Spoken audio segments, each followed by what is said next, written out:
see it stream down your face when you lose something you cannot. And we're back. This is Ted Hicks, Late Night Parents. Across from me, Richie V. Teddy Ted, it seems like it has been so long since we sat across from each other. We've been sitting across from each other for about 15 years. What are you talking about? Well, here in the studio, mic to mic, seems like it's been a while. We see each other in the office and go, hey, how you doing? How's everything? How's life? I guess we'll jump into it. We've been on hiatus. I guess you can call it that. I mean, we've been airing regardless. Right. But live here in the studio, excuse me. But I'm wondering, it's been a little different. How does it correlate to the government shutdown? Well, I mean, we weren't really shut down. We were partially shut down? Virtually shut down? Virtually shut down? Physically shut down. Physically shut down. Okay. We were virtually putting together a show. But we were physically shut down. Versus the government, which was totally shut down, and the insanity that it was. And somehow, someone can say or says, I didn't cave in. I didn't give. We're going to look at this again in 3 weeks. And if it's not, things aren't right, it's on. Rich, I understand there's an understandable focus on the federal workers who will receive back pay. They'll receive back pay. The only thing, you really hope that, again, all of their creditors and utilities and everyone who was in a position, like many, many people who, living almost basically paycheck to paycheck and didn't have checks for a month, that there's no harm on their credit ratings, that they're able to get through.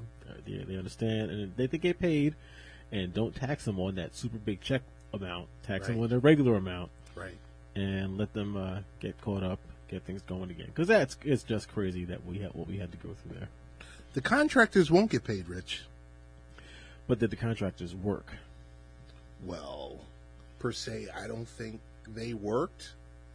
Not that they didn't want to work. No, I get that.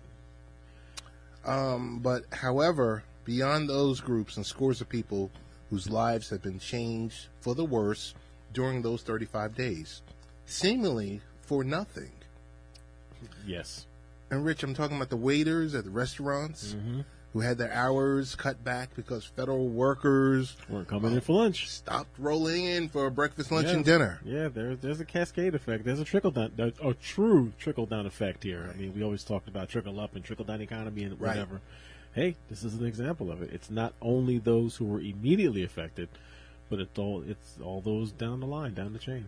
The students whose parents couldn't make the tuition payments. Right. People who sold their cars to pay for groceries.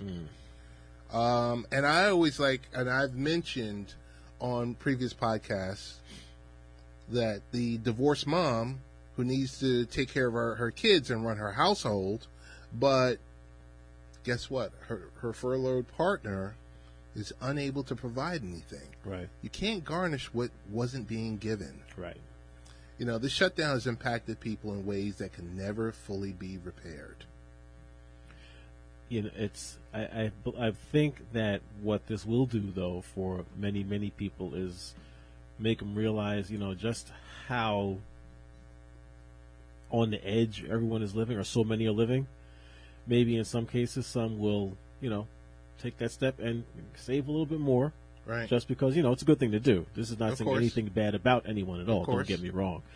You gotta be prepared for emergencies. You gotta prepare. You gotta know things can happen, and prepare as best you can. I mean, but still, of course, there are many that aren't able even to do that, no fault of their own. How many times did you see someone on cable news saying, "Hey, I have to choose between getting medication for my children, right, and paying for food." Right. And then you had the other bobbleheads. Oh, let them just take out a loan.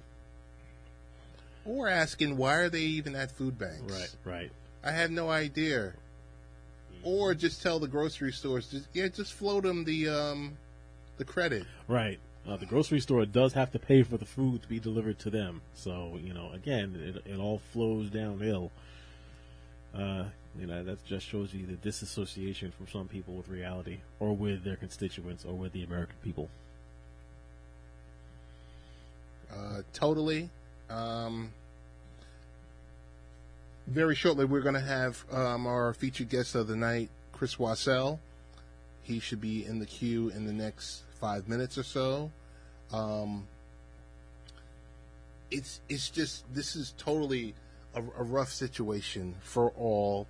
And I remember reading Pew Research Center, and it mentioned that and I forgot the actual demographic, the age demographic.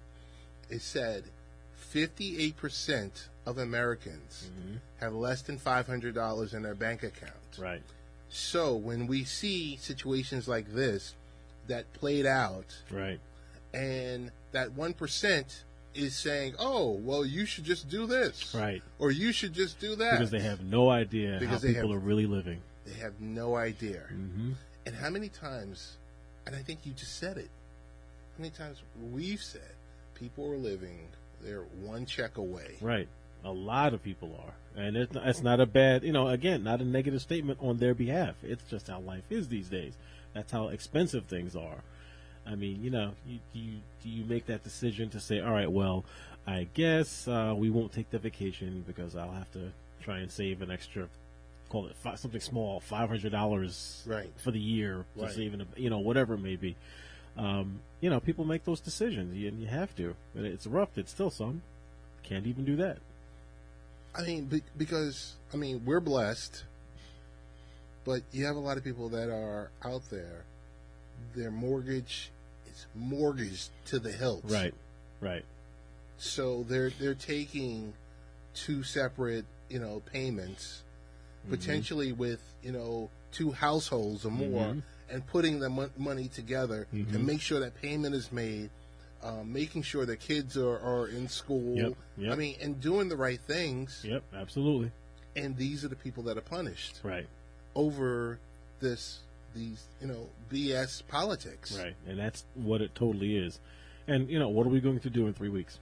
I don't know what we're going to do. I mean, there's no way you can shut it down again. Watch. I hope not. There's no way. The only thing you really hope is that in 2 years, right, well, less than 2 years now, right, people remember. Oh, you better remember situations that they were placed in, and I probably am not wrong in this, but those mostly affected, most greatly affected by this shutdown are those who were his voters, his constituents, most. I wouldn't blame. They need to think about it. I would like to see that uptick.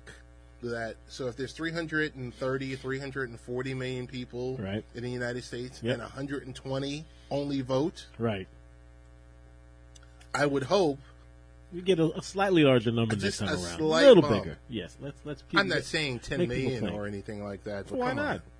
Well, it should be more than that. You know how people are. Yeah. You could barely get a third of that number. So people give up their rights. But I'm hoping, after experiencing an issue like this, that they would say, okay, you know what? I got it. Right. You hope. But then again, you know what? The flip side of that is that there is a number, and I have no idea what that number is, but there is a number of people who, even though they were negatively affected by this, are out there saying, yeah, but you know what? We need that wall. Got to have that wall. The wall's more important. So you just have to hope that that's a small enough number that it doesn't make a difference. And yeah, you get more people out there. We can have entire separate conversations on this. I have always said, voting is more than just a privilege and a right. Why shouldn't it should be mandatory? And no, it should be mandatory. Everyone should vote, and you can go to the poll and abstain if you want to, but get there. You have to go to the poll. If you have a driver's license, you should vote. Then you should vote. Yes. Period. Yes. Of course, then we say, well, what kind? Is there a penalty if someone doesn't vote? And that's a whole, but everyone should vote. No, everyone should. with that, I want to tell you, as we switch gears, this is Late Night Parents, ways to follow the show, latenightparents.com. We have none other in the queue than our good friend, Chris Wassel.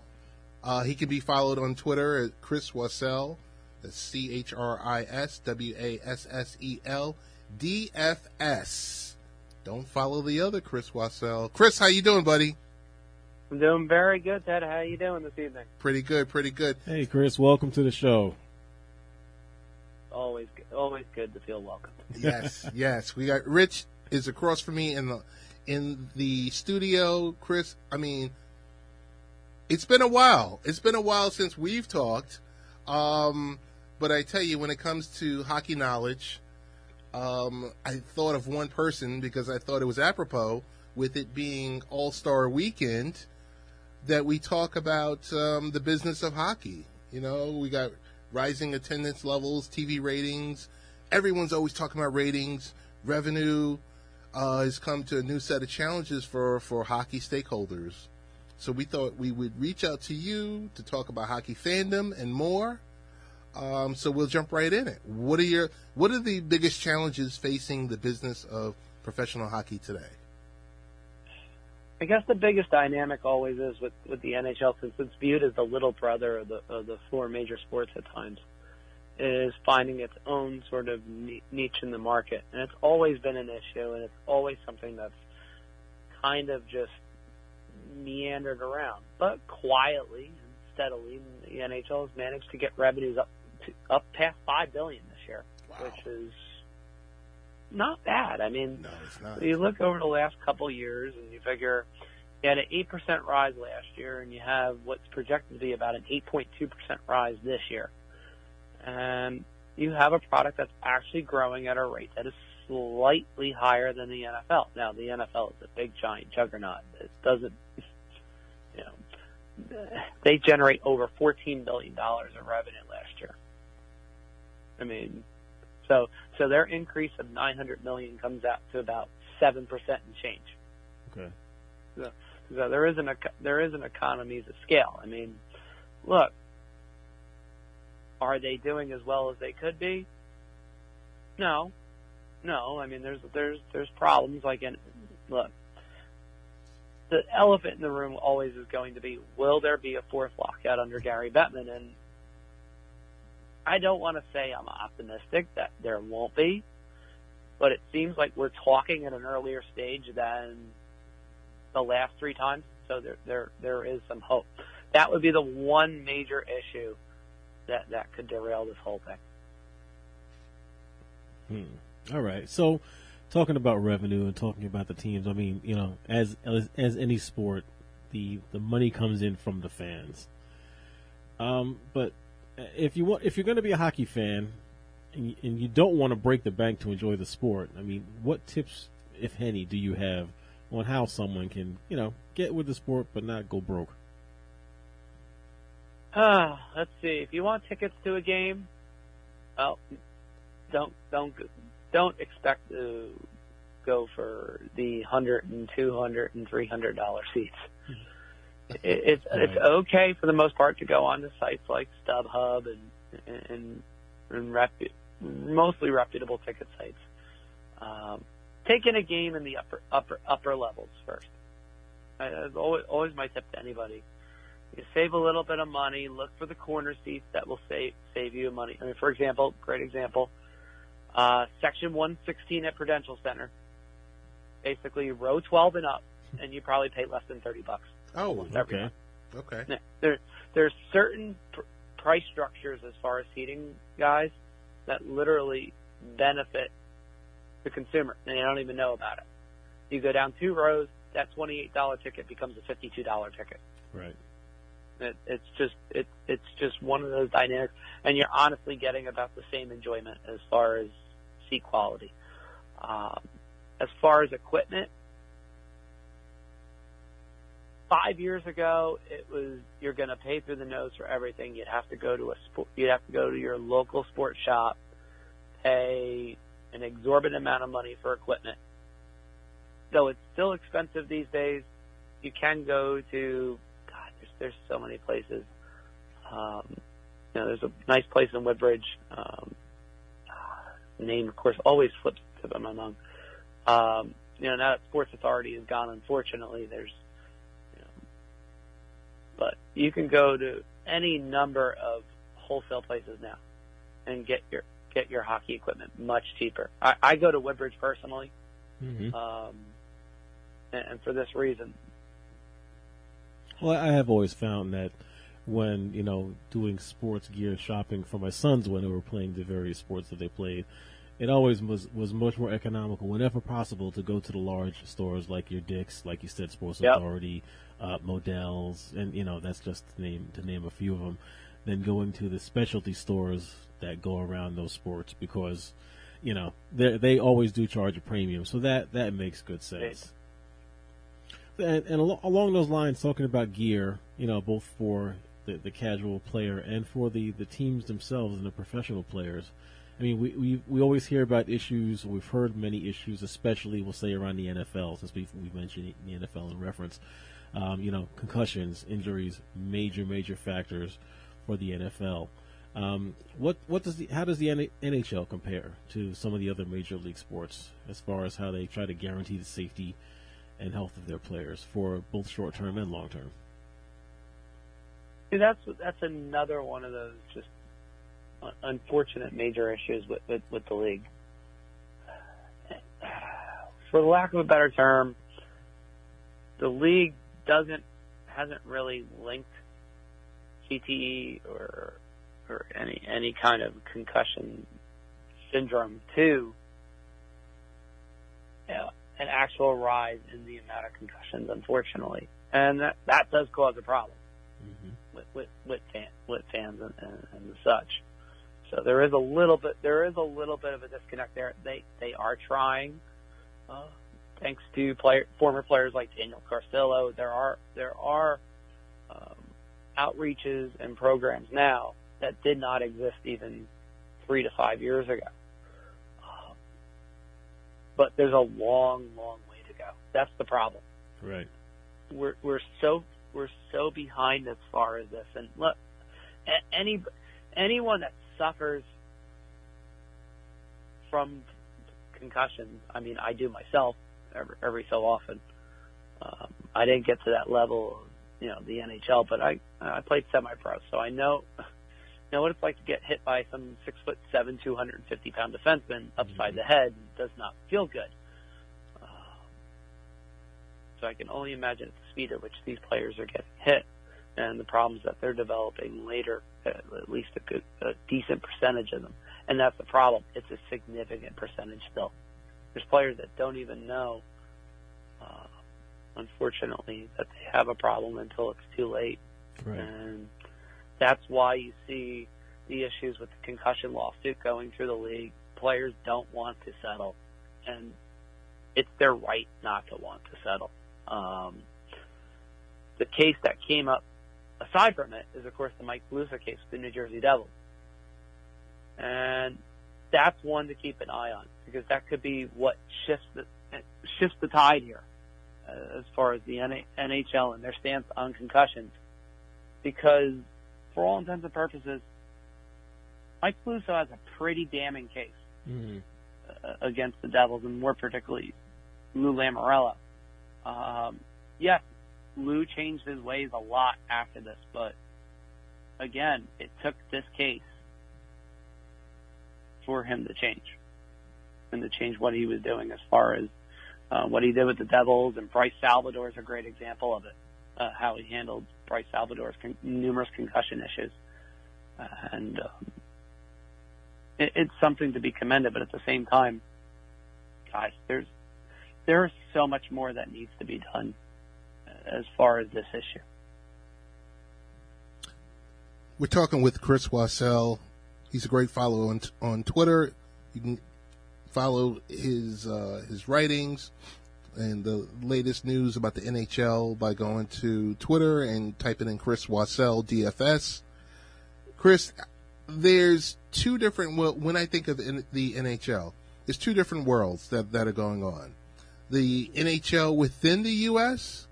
and the NHL in Canada. In evaluating the best cities for hockey fans, what are some indicators? This is always a fun one too, just because you look at where the major amount of worth as far as the NHL, as far as their they generate around $5 billion in revenue. The average team worth is close to $600 million now. But if you look at a lot of the evaluations as far as the Canadian teams, of course, there's a big difference. I mean, you look at the Montreals and Torontos of the world. Right. It's day and night. Yeah, it's day and night. I mean, yes, the Rangers are up there. Obviously, the biggest mecca. They're good. And partly a lot of that, guys, has to do with the fact that the American dollar has been stronger over the past several years over the Canadian dollar. That's about the only reason why the Rangers are above the Maple Leafs and the Canadians. But look, they're right behind them. It's not like the Rangers are making $1.6 billion and the Maple Leafs are barely struggling to get to $1 billion. It's not the case. As of, I think it was about Christmas, the Maple Leafs valuation is darn near close to $1.5 billion now. And the Canadians are just above $1.3 billion. And you now have the Blackhawks, which have come up in the last decade because of their good fortune, is now up to just over $1 billion. And hey, the Bruins are almost there as well. They're up around 925 and 930 billion or so. But it's mostly those Canadian teams, particularly Montreal and Toronto, that drive the market. Now, you look at some of the other Canadian teams. Vancouver's a good example. Vancouver's up to almost $750 million. They've enjoyed a nice rise. Yeah, and you can go down and look at, Ottawa and even Winnipeg. But Winnipeg's $415 million, let's say, just as a rough arbitrary number, is a little bit misleading. That's a number that's going to shoot up in the next 5 to 10 years. They are sort of that it team right now, where give it time, the revenue, and et cetera, and they generate. I wouldn't be surprised in 10 years that they're up to say 6, maybe even 700 million easily, just because they're well supported, they sell out, they have increasingly better sponsorship deals. But that's the thing, you're absolutely right. If you look at the sort of the big 6 teams as far as revenue in the league, and you combine that with the Canadian teams, and that's your base for revenue in the NHL. Hey, one of our final questions, and the hot topic is with sports betting federally legal. How will the Stanley Cup Finals be affected? Honestly, not really all that much. It's just now that there's a more legal avenue in which to place the bet. For example, in New Jersey, it's not like the Wild West, Ted, and yet it is like the Wild West, or at least it was for years when it was illegal. Now that it's legal, it's more structured. I know for a fact, and I saw this firsthand the other day, what they call the geo-compliance, where basically they can now sit there and within tenths of a mile tell you whether you're in New Jersey or another state. Right. I mean, it's ridiculous. And of course, I would be the person that would test this out because, good example, my uncle lives out in West Jersey. He lives literally about, I'd say, a half mile from the Pennsylvania border. So we tried it. I was like, let me see if I can place a bet from the bridge that links New Jersey to Pennsylvania. Okay. Tried one on the New Jersey side. Stay within 0.2 of a mile. It allowed it. I crossed the bridge into Pennsylvania. Sat there on the side of a nice restaurant and tried. Denied. Wow. Okay. So there's for people that have any kind of questions whatsoever about integrity and goal shaving and things of that sort, it's not going to be effective. It's going to be the same way. It's just now that you can bet legally as opposed to illegally. Right. Chris, that's excellent. Hey, want to just ask, I mean, we want to definitely have you back here for preparation for the playoffs. Best ways that our listeners can follow you on social media, my friend? As always, you can follow me on Twitter, like you said, at Chris Wassel DFS. You can follow me. Look to my Facebook page. You know, just the regular personal, good old Facebook page of Chris Wassel. There's usually more hockey than actual life talk. So, Gotcha. You know, it's just one of those things where it's like, okay, the hockey world in its own way has taken over. I do a lot of work for Dauber Prospects, which covers prospects for hockey. But the one thing I say to people, and I always emphasize this, don't hesitate to ask questions.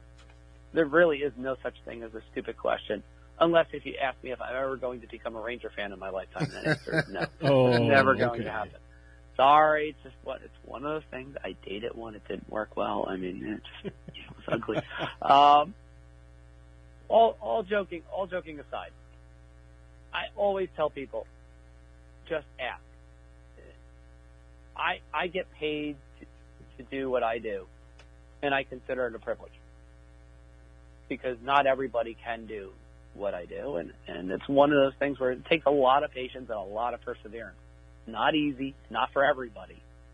And I know people say, oh, you pay your dues and et cetera. Most people don't know the half of things that go on, say in a hockey scrum, media scrum, or when you're writing a story that could be outscooped by any number of writers on any given day. And I'm sure there's other professions where I would feel just the same fish out of water mentality. And that's just how life goes. But always ask. If it's a fantasy hockey question, ask. If it's a hockey question, ask. If it's a sports or life question, just ask. The idea of social media is to be social. And if you're not, you're quickly going to have a very short shelf life in this business. Got it. Chris, thanks so much for joining us tonight. Thanks, Chris. Anytime, guys, at all, anytime. Be well. Take care. So that was Chris Wassel. He can be followed on Twitter, Chris Wassel DFS. A wealth of knowledge. I just thought it was Mr. Hockey. Yeah, totally. And for the people that per se don't follow the sport, like me, a lot of people like to know the business behind the sport. Right. So you can get a grasp, and then from there you can see whether or not you want to, give it a look. I tell you, I think, Rich, last year, yes, we went to a Ranger game. Thanks to Verizon? Spectrum. Yes. Charter Spectrum, our good friends. Yes. Were kind enough to reach out to us. Yeah, I mean, I had a good time. It's definitely one of those sports, I think, that is more enjoyable live. Yes. Greatly, exponentially more enjoyable live than it is on TV. Television does not convey the speed, the action, the motion quite nearly as much as being live in front of it. Yeah, those guys, they're working out there. They're out there hustling, and it's fast and it's totally enjoyable. Totally. Gonna have Chris back in a few weeks because I want to talk about puck and player movement, and how they're tracking it and everything else like that. But this is Late Night Parents with Rich and Ted. Ways to follow the show, latenightparents.com. Big shout out to 1240 AM WGBB. Brian As Graves. always, super producer. We didn't give him that initial studio love. Yeah, but this time we started the show right after the lead-in stopped playing. Oh, yeah, that's true. For a change. But he does it best here. Big shout out to our friends in the UK, XRP Radio, in the UK. Tish Shearer, what's going on? We're speaking with him on Facebook. The beauty of technology, I tell you, Rich. I was speaking also with Elaine. Oh, man, what's her name? I had a great conversation with her this past week. The parent practice. Wait. I have to take a couple of steps back here. Uh-huh. You were on Facebook? I got an email, and I clicked on the link, and it was like, Ted, I'm trying to get in contact with you. And I was just like, what is this? Facebook? Ted? Yeah, it's a rarity. But I jumped on it for a conversation with Tish Shearer to talk about his show and everything else like that. But I spoke with, this past week in the UK, Elaine Halligan.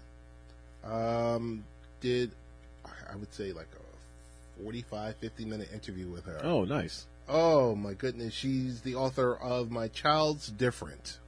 Okay. It's an inspiring success story that will offer hope to any parent and enables parents to unlock the potential in their children. So that should be dropping, I don't know, sometime this week. Or maybe we'll hold it for next week, because next week is the Super Bowl. Super Bowl? No, we will not be live on Super Bowl Sunday. The big question is, will Brian be live? That's a good question. Brian will be here. Oh, okay. No, you just got to get that one long recording, press play. See you later. I don't know, Rich. Buffalo Wild Wings is offering free wings on February 18th if the Super Bowl goes to overtime. Why February 18th? I was about to ask that. Maybe Why if February it 18th? does, they're going to need time. They'll need time to prep, because there'll be a lot of people coming in for wings. Showing up for wings. I think that's a great marketing. That is. Boy. That is. Hey, I'll be there. I'll stop through. No problem. We're going to jump around really quick. Some healthy facts about the Super Bowl.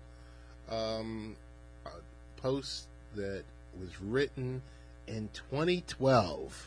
But still relevant. And it just said, I mean, and there's some things that have changed, but a few facts about the Super Bowl. 160 million expected viewers. Yeah, but how 11 billion spent on chips and salsa and everything else, but including chips and salsa. 11 billion. 11 billion. And this was 7 years ago. This was 7 years ago. 5 million new TVs will be purchased. Man, gotta get that big screen for the big game. Let me tell you, you can see the difference between 2012 versus 2019. 3.5 million for a 30-second commercial. Guess what? It's 5 million. It's like 5 million now, right? 5 million now. And did you know? 2 million pizza pies will be purchased. So that equals to 6 million slices. 16 million slices. 16 million slices. It's a lot of pizza. It's a lot of sauce. 1.25 billion wings will be eaten. If you line them up, you'll be able to circle the earth 2 times with wings. It's a lot of wings. Wait, but think about it. That's a lot of chickens. That's a lot of chickens that are about to meet their maker and don't even know it. Yo, they have no idea. 46 million pounds of potato chips will be eaten. I can't even. There's nothing to comment on that. My God, the average viewer is going to have an intake of 1,200 calories and 50 grams of fat just from snacking during the game. 1,200 calories. That's more than half of what the average male is supposed to have in a day. Yes. And we're going to eat that in a 4-hour period. 4-hour break. And lick our fingers and love it. So enjoy the game and don't forget to make that trip to the gym. That's right. Be the healthy. Following week. Yep. Eat healthy after that point. Maybe a good X-Lax. No, because you gotta eat the celery and the carrots, the crudité. Yes. You can snack healthy. I am channeling Dr. Michelle here. Yes, you are. Yes, you are. You can enjoy the game. You can eat healthy. You can do the wings. No doubt all the creamy sauce on them. You know, just the hot sauce. All right, so yes, channeling Dr. Michelle. Eat healthy. Enjoy. Get to the gym. And that's all I'm going to say. All right. I wanted to take a moment out because Facebook is planning on integrating its Messenger, Instagram, and WhatsApp. Trying to bring all their messaging platforms into one technical umbrella. However, keep the 3 separate models separate. Right. So if you're using it on Instagram and you're messaging back with someone, you can have the option to either, hey, send it to all the platforms or just this specific platforms. And encryption is the key. I just want to know, Rich, with all those missteps, what's your feel on this? I know it's early. It's real early, and you said one of the key words, the encryption piece of it, because of course WhatsApp, that was their big claim to fame anyway. Right. Encryption, everything's encrypted automatically. It's part of the platform, and of course Facebook bought WhatsApp, so they inherited that. Facebook Messenger, of course, now after, like you said, all the missteps they've had, at least the encryption is an option you can turn on. People have to manually turn it on, have to know to turn it on, but you can turn it on. And if you've done so, then both WhatsApp and Facebook will be using the same encryption method to handle the data. And now, of course, Instagram, there's no encryption. So it's open. That's it. It's a message, and anyone gets into it and they can see it. Right. So, like you said, there's already what I'm thinking of instances like, okay, so like you said, your WhatsApp person who's solely on WhatsApp sends a message to someone on Instagram. Right. They're going to be automatically assuming that their message is encrypted when, no, I guess not. No, at this point, no, of course it's not, because Instagram doesn't support it. So, not a coder or anything, but we all know that when any feature is implemented or added to an application, it's always better, works more seamlessly when it's part of it when it's developed, not when it's tacked on as an afterthought. Gotcha. Which is what they're going to have to do here, obviously, again, for the Instagram piece and to a lesser extent for the Facebook piece. So yeah, we have to worry about security, we have to worry about privacy.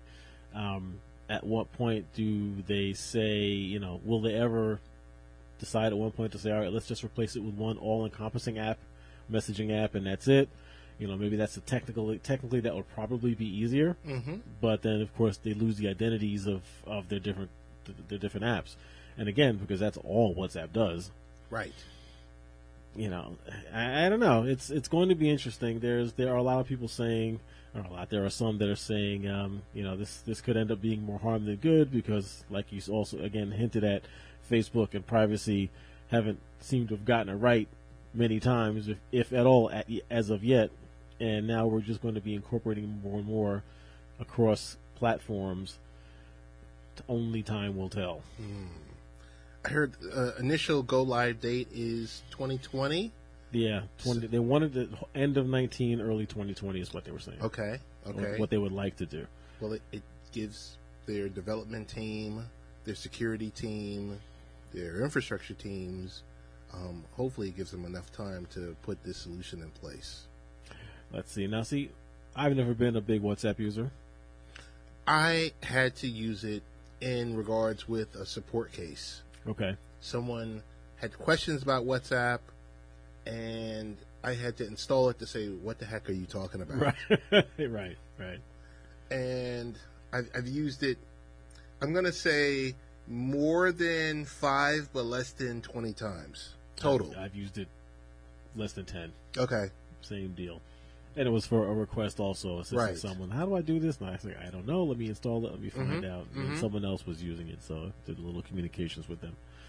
But, again, the encryption is good. And I also wonder, and maybe it's a mood issue, but whenever I think encryption, I think government and, their requirements, their needs, their investigations, things like that. So then, maybe it's a good thing. That'll just make it that much harder for the government to look inside any messages at that point. Okay, but just a thought there as well. So we shall see. We'll keep our fingers crossed and we'll keep our eyes open because it's a technology product. Yep. And trust me, the minute there's an alpha or there's a beta version, I'm sure we're going to be all on it. Oh, yeah, we will. I don't know your take on Amazon getting into the comedy business. I think it's great. Why not? I mean, so they are trying to become and doing a good job of it. Mm-hmm. Another Netflix, another media provider. Won't even put a name on it. Another media provider and comedy shows. That's one of the things HBO got them on the map, right? It's true. So why not let them do it? There's plenty of comedians out there. There's plenty of money to be made. There's plenty to view. Sure, I think it's a great idea. Good for them. Jim Gaffigan is his special. I think it's either available or it's going to be available, but he is the first comedian to move over to that platform. And it's just so funny because we look at the media landscape and remember when it was just all HBO and yes. a few Showtime, and those are the major players. And then everyone just left either of those platforms and went to Netflix. Right. And it's funny because I pull up HBO Go, and it just looks antique. Yeah. It's almost like I go there to catch up on shows that I missed when they initially aired. Right. Or to catch up on a series, a la Game of Thrones, which we have to talk about, too. Yes. Yeah, you're right. But maybe that's just a migration, and just that is just how the market is changing. It's moving around. You have the smaller, well, not that Netflix is all that small, but they were right. Mm-hmm. Production companies, which is what everyone's becoming now, a production company. Right. And I think they may be just a little more mobile, a little easier for them to say, all right, let's give a shot and try this, try that, put this together, give it 5, 6, 8 episodes, see what happens, see if anyone likes it. Mm-hmm. And they have the money to do it. The Amazons have the money, the Netflixes have the money. Tons of money. So it's like, okay, see what sticks and then make a franchise out of it. When a media company can say, hey, we have $8 billion to spend on original programming. You can try to air almost anything. Hence the reason why they'll pay the $100 million for Friends. Right. Since we're talking about Netflix, Rich, and we did an episode, I think in 2017, but the question I'm going to ask you is, why does my Netflix subscription price continue to increase? Because they want to put all these productions go back in time 30 seconds, and it's because they're putting all these productions together. It's because, one, they can ask it, they can get it. Right. I wonder how much they're paying to have the Netflix app installed on all the hardware it comes with now. Right. You got to think they have expenses. Mm-hmm. I'd be curious just to know like a ratio of infrastructure costs, server, all the back end costs that they have to have. Where does that place? And again, production. So at what point is, and I guess the question would be, they're not a hardware company. Right. Not at all. And when you look at it, Amazon, when they look at just their media entity, Amazon, a Facebook, a Netflix, at what point have they saturated like the TV market to say, hey, I want to be baked on all the Samsung TVs, all the low-end Vizio TVs, so that app can be the first thing that pops up that you see. Also, you have, like, on mine, you have a Netflix button on the remote. Right. So, as you can see, it's baked in. It's baked in. It's branding. It's saturation, that's a good question. They're still different because Netflix, it's solely Netflix properties versus the next one that comes to my mind is actually like Roku. Okay. Which, of course, same thing, but different because now it's presenting all the media vendors. Yeah. You've got your Amazon, your Netflix, you've got everything within there. Plus, it has its own channels, but it's not a production venue. It is just a streaming provider at heart. But yeah, when saturation, I don't see how it's called anytime soon. Maybe Netflix is the big it's still the big boy. It's the one that everyone goes for. Maybe that's Netflix right now calling in. Right, to offer us a percentage of a percent of that $8 billion. I just would We'd prefer the weekly 30-minute show. That's all. That's all we ask. You give us a 30-minute version of this show, potentially, yeah. Yes, and we just need an assistant to get the 100 script million together. We can start off 100 million a piece. I'm good with that. And we're good, No problem. And we can do it right here from this studio right here. I think this would be great. This is Late Night Parents. Ways to follow the show, latenightparents.com. So on a much more serious note, Rich, we had 2 mass shootings, one in Florida and one in Louisiana. Here we go again. We didn't hear about them too much. If you noticed it, I don't know. Maybe I didn't hear about them too much. I heard a lot. It did seem that the Florida bank shooting had more media play than the Louisiana shooting. It did seem like that. And I don't know why. I mean, the Florida one, 5 people, if I remember correctly. 5 people. 5 people. They have they can't figure out any reason for this incident. Doesn't seem like the young man had any ties to the bank. He was just in there. No ties to any of the victims. Just went in there to kill people.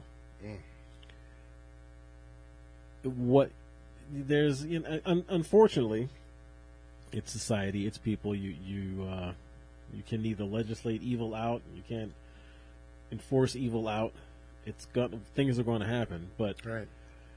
We do still, of course, get tired of hearing these stories. Oh, totally. And I was expecting the politicians to be on the cable news channels offering their thoughts and prayers, and then stating it's not about gun violence, it's about mental health, because that's what they usually do. Right. But it's hard to say that that the mental health factor has a lot to do with it. Especially, I think, when you have a situation like this. Right.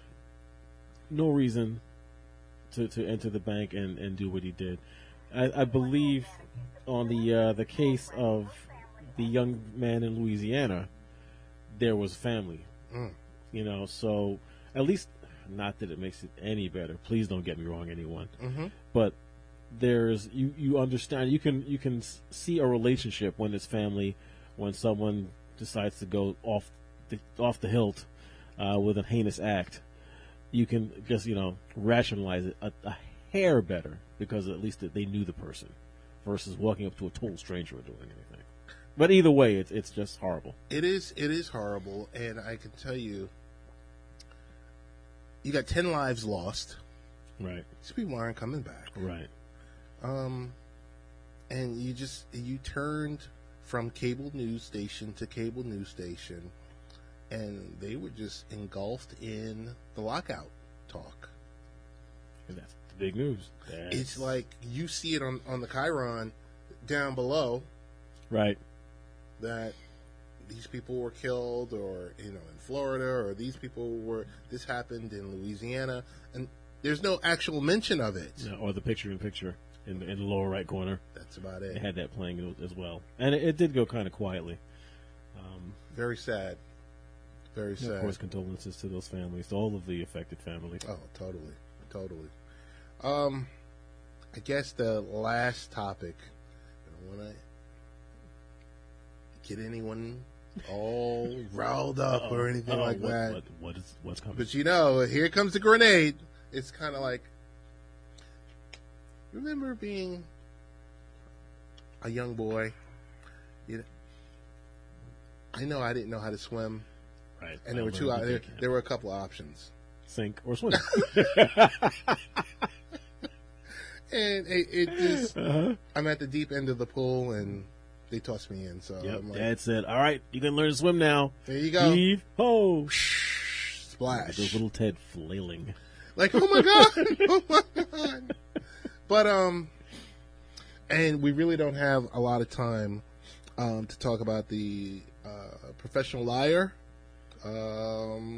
political advocate, Roger Stone. But I got to tell you, I was watching TV Friday morning. It was pre 6 a.m. Okay. Yeah, so you do that. Okay. So, yes. So I'm up watching the news, watching what's going on. Right. And I tell you, Rich, I got a funny feeling when the news anchor said, "Hey, we've got a feed that we want to share with you right now." Dun, dun, dun, dun. I thought I was watching either Live PD or an episode of a reenactment of Scarface or The Wire, like Tony Montana, Avon, FBI, Barksdale. I mean, it was the way it was just positioned. It was like, FBI, open up. The door, bang, knock open it down. Up. What is your name? He's like, Roger. Turn around. Wait, here's a subpoena. Here's a warrant. Now turn around. Crazy. It's crazy. When chess, it's a chess game. It is. It really is. Mueller is just like saying, "Okay, I'm closing the noose." Oh my goodness! Bit by bit, and one after another, and they all flip after the fact. They're all like, "Okay, I admit it. I lied under oath before. Okay, this is what was really happening. Okay, when is it enough for someone to take action? I don't know. Or is it now just, let's just get all this evidence together, let's line all this up so that in less than 2 years, when the time comes, you can say, no, don't worry. You're not going to be the nominee of the party. Just go away. Don't even think about it. I don't know. I just got a funny feeling when I was watching that. And like you said, here I am, and I'm, a consumer of cable news. Yes, you are. I also, then at certain times, I just like to watch local news. Yeah. When I've gotten sick to my stomach of the national shenanigans. Yeah, the repetition going on and on and on. But before we close out, questions for you. Any thoughts on the big game? Rooting for, rooting against. I just want a good game. I just want a good game. I've never been the big sports guy, and this year I was even. I mean, football and boxing are the two that I will watch on a regular basis if I'm going to watch anything. This year was my almost zero football viewing year. Let's see, the playoff games I've viewed, and of course I'm going to watch the Super Bowl. Who's not going to watch that? I just want a good game. I mean, I think there will be just by going by the last two conference games. Yes. Well, we had good teams. We had down to the wire. It was close. They were real games. Didn't look like there were fixes. And we still had bad calls by the refs. But what are you going to do about that? That's also going to be human nature. I'm not going to call anything there. I just want to see a good game. Yeah, same here. I will tell you, the affinity for the NFL has waned. Yes. For me and for a lot of people. Yep. It's just some things that they do where you're just like, I don't know. I just don't have that warm and fuzzy. Right. It's just how it is. It's just how it is. It's like, the same. I mean, and it's not that much different. I'm really excited. I want to see a good game, but I got to tell you, I'm really more excited for the commercials. No, for pitchers and catchers to show up for spring training for MLB. You are the baseball guy. Yeah, it's. I'm expecting a great game. Who are you rooting for? Who are you going for? Well, I'm a Jets fan, so I can't go. I'm going out in L.A. I'm going for the Rams. For the Rams. Rooting for the Rams. It's. That's just the way it is. Outside of that, there won't be a live per se show next week. Nope. We will be 1,200 calories. Yes. Watching said game. Looking forward to it though. And let's see, that little thing to share. I did tell you we know what the gender of the future granddaughter is a girl. As like I said, granddaughter. Just anticlimactic. Anticlimactic. Yes. I blew it. But we know it's going to be a little girl. Thank you. Congratulations. Olivia Isabel. Nice. Due in May. So, best ways to follow you, Rich? As always, I'm still Late Night Rich. And I am the real Ted Hicks, and we are out. Take care, everyone. Thanks for listening. Have a good 2 weeks.